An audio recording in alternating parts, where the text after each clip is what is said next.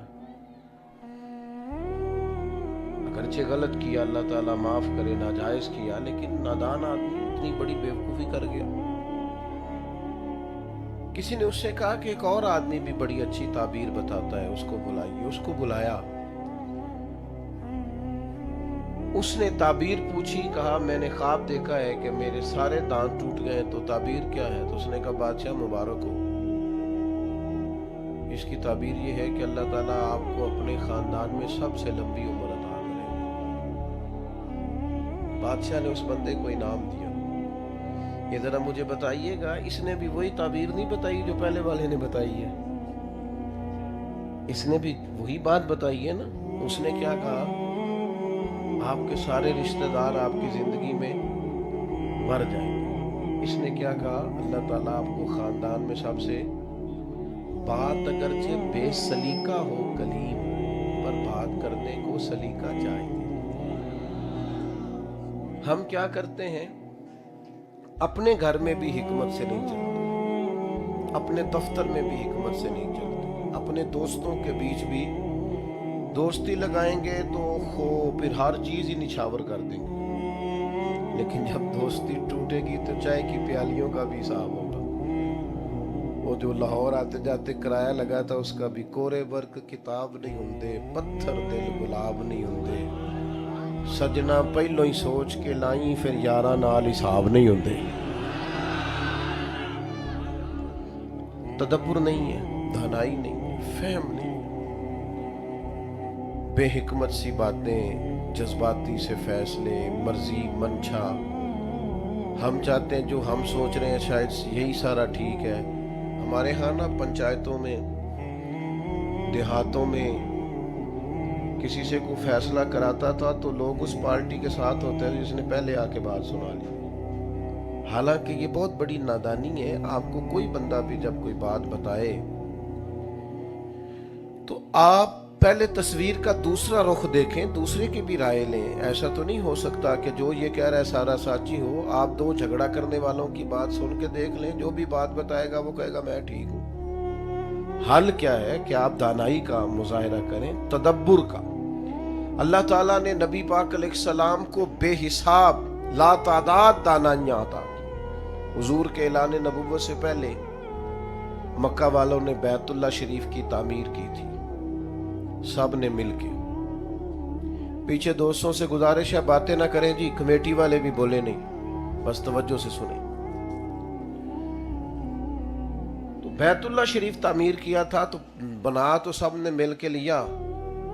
آخر میں مسئلہ بن گیا حجر اسود کس نے نصب کرنا ہے. اس پہ جھگڑا کرنے لگ گئے, میں لگاؤں گا, میں لگاؤں گا. ایک قبیلہ تو ہے ایسا تھا جو مرنے مرانے پہ آ گیا, پیالے میں خون ڈال کے اس میں انگلیاں رکھ کے قسم اٹھا دی کہ حجر اسود کے ہم لگائیں گے یا کسی کو نہیں لگانے گے.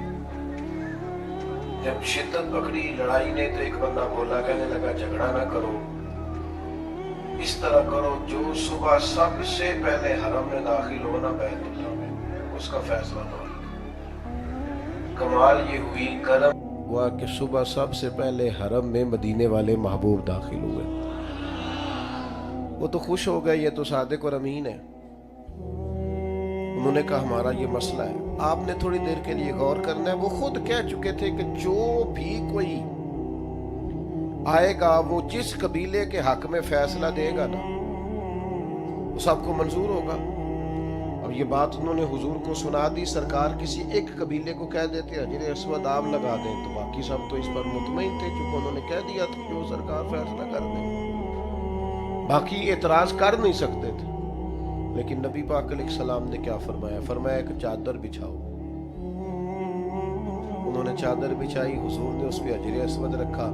فرمایا سارے قبیلے ایک ایک سائیڈ سے چادر پکڑ دو. ان سب نے چادر جو تھام لی تو لائے اس جگہ جہاں حجر اسود رکھنا تھا, تو محبوب نے اٹھا کے حجر اسود ادھر رکھا جہاں رکھنا تھا. اب سب کے چہرے دیکھے تو سارے خوش تھے. ہم سارے ہی اٹھا کے لائے. ہم سب حجر اسود لگانے میں شامل ہیں. ہم تو اپنے بچوں میں لڑائی کرا دیتے ہیں, خود اپنے بچوں میں. اے میرا لیک پتر ہے, اے میری گل نہیں مانتا. ان بیچاروں میں جھگڑا ہو جاتا ہے. آپ وہ دیکھیں نا, ہو جاتا ہے بعض اوقات کسی بچے سے زیادہ پیار, پر لکھا ہے بزرگوں نے کہ ایک بچے کا رخسار چومو تو دوسرے کا بھی چومو. ان کو یہ لگے نا کہ جھکاؤ زیادہ ادھر ہے. نبی پاک نے فرمایا اللہ سے ڈرو, اپنی اولاد میں انصاف کرو, دانائی سے تدبر سے گھر چلائیں, تدبر سے آپ سوسائٹی میں وقت گزاریں. یہ جذباتی فیصلے, یہ فوٹو کی زندگی, یہ جناب مطلب ادھار لے کے شو بنانا اور جناب کسی کے نام کو استعمال کر کے آگے نکلنا اور تھوڑا جان بوجھ کے آگے ہونا اور اپنا آپ بتانا, اس سے انسان کمزور پڑ جاتا ہے. آپ جہاں ہیں وہاں وفادار ہو جائیں, جہاں ہیں وہاں خوبصورت ہو جائیں, سارے لوگ آپ کی طرف رجوع کریں گے. لیکن آپ کو کمال دانائی سے اپنے بچوں کو, پیار کرنے والوں کو. حضور مدینہ طیبہ تشریف لے گئے تو ہر گھر والا کہہ رہا تھا یا رسول اللہ میرے گھر آئے, اور جو بھی دعوت دے رہا تھا نا حضور کو خلوص سے دے رہا تھا. لوگوں نے دروازے نہیں کھولے ہوئے تھے, اکھیاں بھی بچھا رکھی. وہ تو سویرے آتے تھے اور شام تک کریم کا انتظار کرتے. پتھروں, پہاڑوں, ٹیلوں تک پہ سجاوٹ اور نور ہی نور گویا نظر آتا تھا. اس طرح کا سما تھا جیسے سجی ہوئی ہے ہر چیز. ہر ایک کہہ رہا تھا, حضرت عتبان بن مالک, حضرت سعد بن معاذ, بڑے بڑے سردار, یا رسول اللہ ہمارے گھر میں قیام کریں. کوئی کہتا تھا حضور میرا گھر کشادہ ہے, تو جتنے لوگ آپ سے ملنے آئیں گے سب آرام سے بیٹھ سکیں گے. کوئی کہتا تھا یا رسول اللہ میرا قبیلہ بڑا ہے, اسلحہ زیادہ ہے, دشمن کے مقابلے میں مدد کرنی ہوئی تو ہم ذرا زیادہ تعداد میں ہیں, مدد کر سکیں گے دین کی. یا رسول اللہ ہمارے گھر ہر بندہ خلوص سے دعوت دے رہا ہے, اب کیا کریں. یقیناً حضور کہتے میں نے فلانے کے گھر جانا ہے تو دوسرا ناراض ہو جاتا. کبھی بھی ایسا نہ ہوتا, وہ قبول کرتے بات کو. لیکن ذرا انسان کے دل میں محبت میں احساس تو آتا ہے نا, یار میں نے بھی تو کہا تھا, میں نے بھی تو کہا تھا. اگرچہ وہ ناراض نہ ہوتے, حضور کا فیصلہ قبول کرتے, پر خواہش تو سب کی تھی نا. میرے کریم نے کیا کہا, فرمایا یہ فیصلہ میں نے کرنا ہی نہیں. اونٹنی کی لگامیں حضور نے چھوڑ دی. فرمایا یہ مامور من اللہ ہے, جہاں اسے میرا رب حکم دے گا یہ وہاں بیٹھ جائے. یہ فیصلہ ہی اللہ پہ چھوڑتے ہیں. نبی پاک نے فرمایا میری اونٹنی جہاں اللہ کی حکمت ہوگی وہاں. اونٹنی چلتی رہی وہاں آ کے بیٹھ گئی جہاں سیدنا ابو ایوب انصاری کا گھر تھا. لیکن نبی کریم کا کمال یہ ہے کہ حضور فوراً اترے نہیں. تو یہ نہ کہے اچانک بیٹھ گئی, محبوب بیٹھے رہے. اونٹنی ایک دفعہ بیٹھی پھر اٹھی, پھر اس نے ایک چکر لگایا اور پھر اسی جگہ آ کے بیٹھ گئی جہاں سیدنا ابو ایوب انصاری کا گھر ہے. واقعی مامور من اللہ ہے. وہاں آ کے بیٹھی, اور اب اس طرح بیٹھی کہ اس نے اپنی گردن بھی بچھا دی زمین پہ. اور جب وہ تسلی سے بیٹھ گئی تو اب میرے کریم اترے. اب حضرت ابو ایوب انصاری کے حضور مہمان بنے, اور جب مہمان بنے نا تو سارے اس لیے خوش تھے کہ یہ فیصلہ اللہ نے اپنے محبوب کو کر کے دیا. تو کچھ معاملات ایسے ہیں جن میں نہایت دانش مندی سے, تدبر سے. ایک صحابی نے کہا تھا یا رسول اللہ میں نے اپنے اس بیٹے کو گھوڑا خرید کے دیا ہے. اس کی والدہ کہتی تھی حضور کو گواہ بنا دو, تو میں آپ کو گواہ بنانے آیا ہوں. اس وقت کی گھوڑا ضرورت تھا, مجبوری تھا, جیسے آج آپ کی موٹر سائیکل اور گاڑی ضرورت ہوتی ہے نا, اس وقت یوں ہی سمجھ لیں جیسے گاڑی لے کے دی ہے. تو یہ میں نے اسے گھوڑا دیا ہے. تو نبی کریم علیہ السلام نے فرمایا دوسرے بیٹے کو بھی دیا ہے. یا رسول اللہ نہیں. تو فرمایا پھر ظلم اور زیادتی پر مجھے گواہ بنانے آ گئے. فاتقوا اللہ فاعدلوا اولاد, اللہ سے ڈرو, اپنی اولاد میں انصاف کرو. اس کو لے کے دیا ہے تو پھر دوسرے کو بھی لے کر کے دو, تدبر سے میرے بھائی, حکمت سے. نوجوانوں میں جلد بازی بڑی ہے, ایک دفعہ بات نہ مانی جائے. اور باہر آ کے کچھ لوگ بڑے جناب فخر سے سناتے کہتے وہ منڈے نے آئی سامان پانتا ہے وہ مرضی دا کھانا نہیں سی نہ پکیا. ایک وہ عقل مندی نہیں ہے. میں اپنے بچوں کی ہر خواہش پوری کرتا ہوں, آپ غلط کرتے ہیں. ان کی کچھ خواہشیں پوری نہ کریں تاکہ انہیں صبر کرنا بھی آئے, انہیں احساس پیدا ہو کہ کچھ چیزیں نہ ملیں تو میں نے اس میں صبر بھی کرنا ہے, تدبر بھی کرنا ہے, رکنا بھی ہے.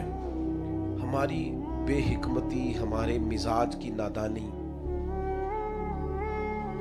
بہت سارے ماضی میں فیصلے ایسے ہیں جو ہم سے اس لیے غلط ہوئے کہ ہم نے جلد بازی کی.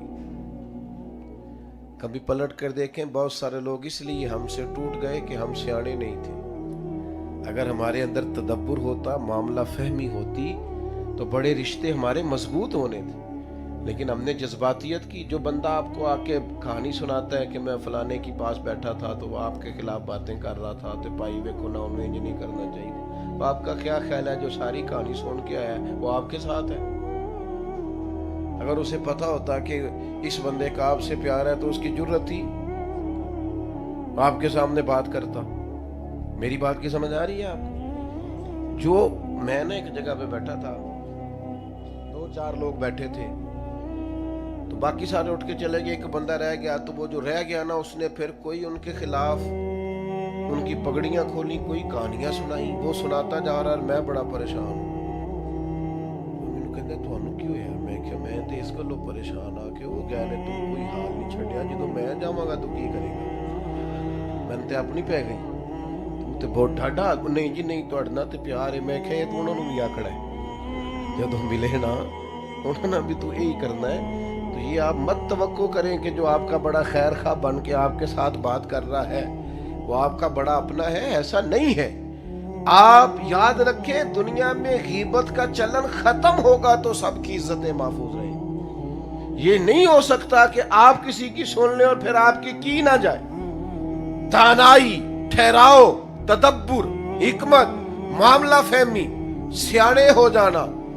اپنے معاملات کیا کہا کرتے تھے لوگ کہ منڈے نوں میری جُتی پوری آ گئی, کیا کہتے تھے میرے گھر بیٹی پیدا ہو گئی ہے. یہ ساری باتیں دانائی کی باتیں. لوگ سمجھدار ہوتے تھے وقت کے ساتھ ساتھ. ہماری جذباتیت ختم ہی نہیں ہوتی, ہر فیصلے کے اندر جذباتی ہے. اور کبھی سخت موڑ بھی آ جائے نا, اللہ سے مدد مانگے, اپنے مالک کے حضور حاضری دیں اور کوشش کریں کہ فیصلہ صحیح ہو. ایک بڑا عجیب مرحلہ آیا تھا فتح مکہ کے موقع پر. کوئی ایسی بڑا مسئلہ نہیں تھا, پر ٹائم آ گیا. حضرت سعد بن عبادہ رضی اللہ تعالیٰ عنہ کے ہاتھ میں نا جھنڈا تھا اسلام کا. تو اس دور میں بہت بڑا اعزاز ہوتا تھا کہ فلانا علم بردار ہے, اس کے پاس جھنڈا ہے. حضرت سعد بن عبادہ رضی اللہ تعالیٰ عنہ کے پاس مسلمانوں کا جھنڈا تھا, آگے آگے تھا. کوئی ایسی بات ہو گئی کہ ان سے جھنڈا واپس لینا پڑ گیا. اب بندہ بڑا قیمتی ہے, بندہ بڑا باکمال, جلیل القدر صحابی, بدر سے لے کر فتح مکہ تک ہر جگہ پہ ان کی خدمات پورے عروج پر ہے. لیکن جھنڈا واپس لینا ہے. آ جاتا ہے کبھی کبھی ایسا موقع بھی. اب ان کی حساسیت کیا کیا جائے, اور کوئی ایسا کام بھی نہیں انہوں نے کیا, پر لینا بھی ہے جھنڈا ان سے. اور موقع فتح مکہ کا ہے. یہ زیادہ غور سے سننا, اللہ تعالیٰ نے ہمارے کریم محبوب کو دانائی کیسی عطا کی. اکابر صحابہ پریشان ہیں. حضرت سیدنا فاروق اعظم جیسے لوگ, حضرت صدیق اکبر جیسے لوگ کہ یہ کیا کیا جائے. مولا علی شیر خدا جیسے لوگ سوچ رہے ہیں کہ کس طرح اتنا بڑا آدمی ہے. تو محبوب نے فرمایا کوئی مسئلہ نہیں, ساتھ سے جھنڈا لیتے ہیں. نبی کریم نے کیا کیا, فرمایا ساتھ میں نے ایک فیصلہ کیا. یہ میری طرف دیکھنا, یہ غور کرنا دوستو. حضور فرمانے لگے میں نے ایک فیصلہ کیا ہے. یا رسول اللہ کیا؟ فرمایا میں نے فیصلہ کیا ہے جھنڈا آپ سے لے کر آپ کے بیٹے کو دے دیا جائے.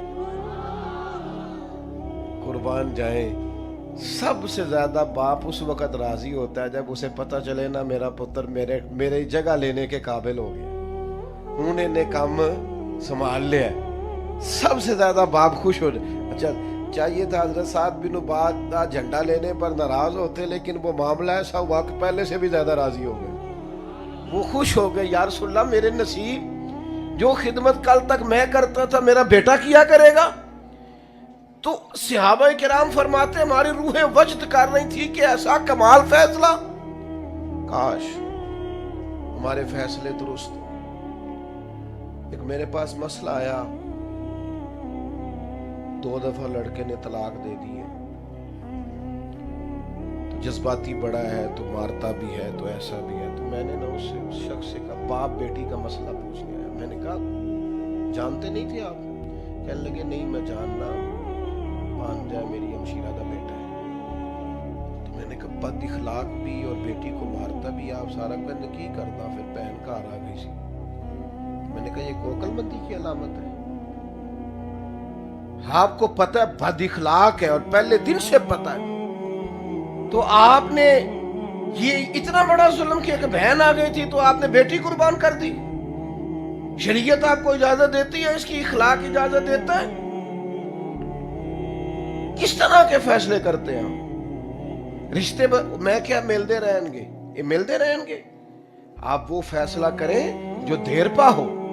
میں نے کہا معاملہ طلاق تک آ گیا، اب ساری زندگی بہن نہیں ملے گی، آپ کیا کریں گے؟ اب تو معاذ اللہ اس کے بعد تو یہاں تک حالات پہنچ جاتے ہیں لوگ جنازے نہیں پڑھتے.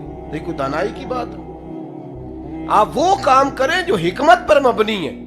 جذباتی فیصلے فلانے نے کہتا ہے فلانا آ گیا سی، وہ ہمارے الیکشن ہوتا ہے نا، وہ کہنے نا جی چوری میرے گھر آ گیا سی. میں کہا جی الیکشن تو بعد آیا تاں گل کری، الیکشن والے دن ہی آیا سی، انہیں دیہڑا ہی سی، اسے پتا تھا وہ جی وہ میرے گھر آ گیا. بلکہ الٹا ناراض ہو رہے ہوں، وہ میرے گھر آیا ہوں تسی میرے آکھر دے ووٹ دیو. اور پھر جب وہ جیت جاتا ہے اس کے بعد کہتے ہیں جتایا میں تے میرا فون نہیں چکتا. میں کیا انہوں پتا ہے تو جتایا تاں نہیں چکتا. کیا مذاق اپنے ساتھ کرتے ہیں، بے حکمت فیصلے. اور نہ میں نے زندگی میں کبھی ووٹ کاسٹ نہیں کیا. پہلی بات تو یہ ہے کہ اسلام جمہوریت کا نہیں خلافت کا قائل ہے.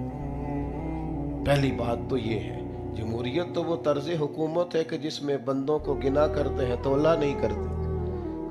ایک بالکل ان پڑھ اور نادان آدمی کا، یہاں تو معذور لوگوں کے لوگ ٹھپے، اس کا ووٹ بھی اسی برابر ہے، پڑھے لکھے کا بھی. بندوں کو گنا کرتے ہیں، یہ اقبال نے کہا. اور دوسری بات یہ ہے میرے بھائی کہ یہ نہ خنجر اٹھے گا نہ تلوار ان سے، یہ بازو میرے آزمائے ہوئے ہیں. یہ سارے لوگ وہی ہیں، پارٹیاں بدل بدل کے کبھی اس میں کبھی اس میں، کس چکروں میں پڑے. بہرحال یہ میرا عنوان نہیں. جو بات عرض کرنا چاہتا ہوں کہ بغیر حکمت کے نہیں، دانائی کے ساتھ وقت گزارے. اور اگر کبھی کوئی آپ سے سوال بھی کرے، انسانی ذہن میں نا سوال پیدا ہو جاتا ہے. جسموں کو قید کیا جا سکتا ہے، ذہنوں کو روحوں کو قید. سوال اٹھتے رہتے ہیں، سوال کا جواب ہوتا ہے، سوال پر لڑائی نہیں ہوتی. اور لڑائی کریں گے آپ، ڈانٹ ڈپٹ کریں گے تو بغاوت پیدا ہوگی. ایک سوال کھڑا ہو گیا تھا، فتح مکہ کے بعد ایک جنگ ہوئی، اس میں بڑا مال غنیمت آیا. تو اصول یہ تھا کہ جو نئے نئے لوگ مسلمان ہوتے تھے ان کی تالیف قلب کے مؤلفۃ القلوب کو زیادہ دیا جاتا تھا. تو نبی پاک نے مکے والوں کو ذرا زیادہ دیا. تو ایک نوجوان انصاری وہ کہنے لگے حضور کی اپنے قریبی رشتہ داروں پر کرم نوازی بڑھ گئی ہے. توجہ ہے آپ کی؟ حضور نے فرمایا انصاریوں کو سب کو میرے خیمے میں اکٹھا کرو. اکٹھے ہو گئے. تو محبوب کہنے لگے تم کہہ سکتے ہو کہ یا رسول اللہ صلی اللہ تعالی علیہ وسلم انہوں نے تو آپ کو تکلیف دی تھی، ہم نے سینے کھولے تھے. یہ تو بدر و احد میں تلواریں لے کے آئے تھے، ہم نے آپ کے لیے جانیں پیش کی تھی. تم کہو کہ ہماری تو تلواروں سے ابھی بھی خون ٹپک رہا ہے، تم کہہ سکتے ہو. تو وہ کہنے لگے نہیں یا رسول اللہ آپ کا احسان ہے آپ یہاں آئے. حضور فرمانے لگے تم کہو کہہ سکتے ہو. کہ یا رسول اللہ نہیں آپ کا یہ احسان ہے. تو آخری جملہ سرکار نے ایسا کہا، وہ دانائی، وہ حکمت، وہ تدبر کہ ان کی روحیں وجد کرنے لگی.